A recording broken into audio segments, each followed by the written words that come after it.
ફરી એકવાર હત્યાની ઘટનાએ લોકોમાં ભયનો માહોલ ઊભો કર્યો છે. પૂર્ણા વિસ્તારમાં જાહેર સ્થળ નજીક યુવકની દાઝકી હત્યા થતા વિસ્તારમાં ચકચાર મચી ગઈ હતી. પોલીસ ઘટના સ્થળે પહોંચી તપાસને લાગી છે.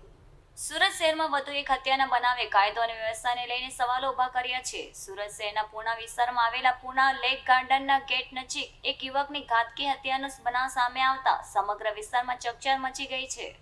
અજાણ્યા શખ્સો દ્વારા યુવક પર જીવલેણ હુમલો કરવામાં આવ્યો હોવાનું પ્રાથમિક માહિતીમાં સામે આવ્યું છે. હુમલો એટલો ગંભીર હતો કે યુવકનું ઘટના સ્થળે જ મોત નીપજ્યું હતું. બનાવની જાણ થતાં સ્થાનિક લોકો મોટી સંખ્યા પર સ્થળ પર એકત્ર થયા હતા. ઘટનાને પગલે વિસ્તારમાં ભય અને તણાવનો માહોલ સર્જાયો છે. મળતી માહિતી મુજબ પોલીસનો કાફલો તાત્કાલિક ઘટના સ્થળે પહોંચી ગયો હતો. પોલીસે સમગ્ર વિસ્તારને કોર્ડન કરી તપાસ શરૂ કરી છે. ઘટના સ્થળેથી પૂરા એકત્રિત કરવાની કાર્યવાહી હાથ ધરવામાં આવી છે. મૃતકની ઓળખ તેમજ હત્યા પાછળનું કારણ જાણવા પોલીસે તપાસ તેજ કરી છે. આસપાસના સીસીટીવી ફૂટેજ પણ ચકાસવામાં આવી રહ્યા છે. પ્રાથમિક તપાસ બાદ વધુ વિગતો બહાર આવશે તેવી પોલીસ દ્વારા માહિતી આપવામાં આવી છે.